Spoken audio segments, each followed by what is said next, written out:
Student, তোমরা যারা ক্যালকাটা ইউনিভার্সিটির আন্ডারে সেকেন্ড সেমিস্টারের ছাত্রছাত্রী আছো, তোমাদের জন্য আজকের ক্লাসটা খুবই গুরুত্বপূর্ণ। আজকের ক্লাসে তোমাদের ইএনভিএস অর্থাৎ পরিবেশবিদ্যা সাবজেক্টের 5 নম্বরের প্রশ্নের সাজেশন নিয়ে আলোচনা করব। তোমাদের ইউনিট অনুযায়ী 5টা ইউনিট আছে, ইউনিট অনুযায়ী 5 নম্বরের প্রশ্নের সাজেশন নিয়ে আলোচনা করব এবং সেই সাজেশনে উল্লেখ থাকবে বিগত বছরে কোন প্রশ্নগুলো তোমাদের পরীক্ষায় এসে গিয়েছে, কোন শিফটে, অর্থাৎ 3টে শিফটে তোমাদের পরীক্ষা ইএনভিএস অর্থাৎ পরিবেশবিদ্যা সাবজেক্ট। তোমরা জানো কোন শিফটে কোন প্রশ্ন এসেছে সেটাও সাজেশনে উল্লেখ করা থাকবে। এবং তোমরা যারা ইংলিশ ভার্সনের স্টুডেন্ট আছো, তোমরাও আজকে ক্লাসটা দেখো, কারণ সাজেশনটা তোমরা ইংলিশেও পেয়ে যাবে। তার আগে তোমাদের একবার কোয়েশ্চেন প্যাটার্নটা মনে করিয়ে দিই। তোমরা প্রথম সেমিস্টারে যেভাবে সিভ্যাক পেপারের মধ্যে একটি সাবজেক্ট ইএনভিএস পড়েছো, প্রত্যেককে পড়তে হয়েছে, অর্থাৎ কম্পালসারি সাবজেক্ট।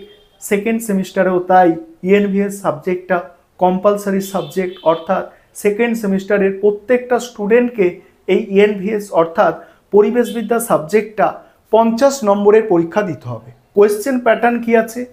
5 নম্বরের প্রশ্ন 4টে, 2 নম্বরের 10টা, 1 নম্বরের 10টা এমসিকিউ। এই হচ্ছে তোমাদের কোয়েশ্চেন প্যাটার্ন। এবার তোমাদের আমি স্ক্রিন রেকর্ডের মাধ্যমে সাজেশনটা দেখাচ্ছি, তোমরা দেখে নাও। আরেকটা বিষয় তোমাদের এখানে বলার আছে, তোমাদের জন্য অনলাইন কোচিং ক্লাস চলছে।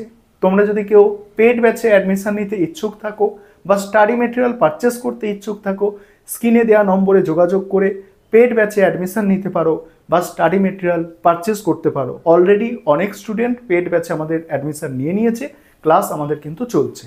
চলো তোমাদের স্ক্রিন রেকর্ডের মাধ্যমে সম্পূর্ণ সাজেশনটা দেখাচ্ছি, তোমরা দেখে নাও।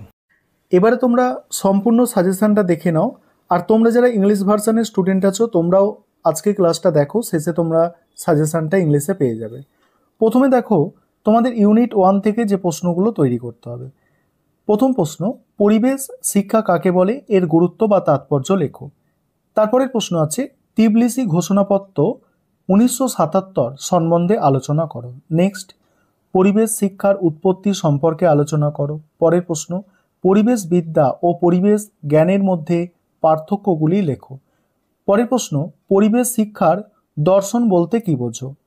এবার দেখো এখানে সেট 1 থেকে গতবারে কি প্রশ্ন এসেছিল, দেখো সেট 1 মানে এটা হচ্ছে মর্নিং শিফটে, সেটা দেখো।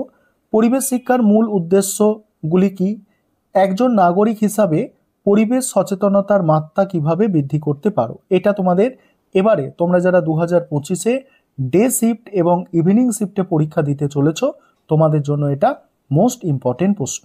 ঠিক আছে, এবার তোমরা ইউনিট 2টা দেখো। ইউনিট 2-এ মোস্ট ইম্পর্টেন্ট এই প্রশ্নটা অবশ্যই কমন আসবে তোমাদের, যেগুলো স্টার দেওয়া আছে একদম, যেগুলো খুব গুরুত্বপূর্ণ প্রশ্ন সেগুলো কিন্তু স্টার দিয়ে চিহ্নিত করা আছে।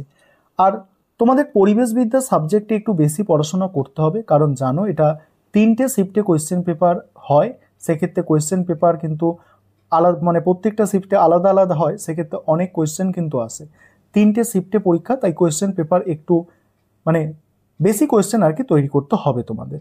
প্রথম প্রশ্ন এখানে দেখো ইউনিট 2-এর, পরিবেশ সংক্রান্ত নীতি কাকে বলে। পরের প্রশ্ন আছে, পরিবেশ আইনের উদ্দেশ্য কি। নেক্সট হচ্ছে টিকা কিছু তৈরি করতে হবে, মল্টিক প্রোটোকল, কিয়োটো প্রোটোকল, পরিবেশ সংরক্ষণ আইন 1986, বন্যপ্রাণী সংরক্ষণ আইন 1972, বন সংরক্ষণ আইন 1980, জীববৈচিত্র্য আইন 2002, বায়ু দূষণ প্রতিরোধ আইন 1981, জল দূষণ প্রতিরোধ আইন 1974, পরিবেশ সংক্রান্ত নীতি বা আইনগুলি প্রয়োগের ক্ষেত্রে সমস্যাগুলি লেখো।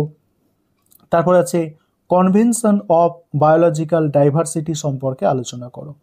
এবার এখানে দেখো মল্টিক protocol, convention on biological diversity, উদ্দেশ্যগুলি সংক্ষেপে আলোচনা করো। এই প্রশ্নটা কিন্তু তোমাদের মানে গতবারে এই প্রশ্নটা কিন্তু মর্নিং শিফটে দেওয়া হয়েছিল। তোমরা যারা ডে শিফট ইভিনিং শিফটে পরীক্ষা দিতে চলেছ, এই প্রশ্ন তোমাদের জন্য গুরুত্বপূর্ণ। এবার 3 নম্বর ইউনিট দেখো। আরেকবার একটা বিষয় মনে করিয়ে দিই, তোমাদের কিন্তু আমরা বললাম কি নিচে যে নম্বরটা আছে এই নম্বরটায় কিন্তু যোগাযোগ করতে পারো। যদি কেউ পেড ব্যাচে অ্যাডমিশন নেবে ভাবছো বা স্টাডি মেটেরিয়াল পারচেস করবে ভাবছো, তোমরা কিন্তু নিচে মানে নম্বরটায় যোগাযোগ করতে পারো।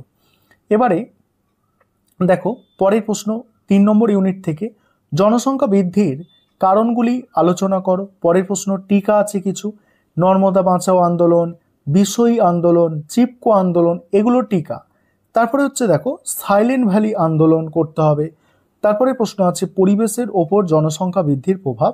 তারপর পুনর্বাসন ও পুনর্স্থাপন বলতে কি বোঝো, পরিবেশ সংরক্ষণে সংস্কৃতির ভূমিকা লেখো।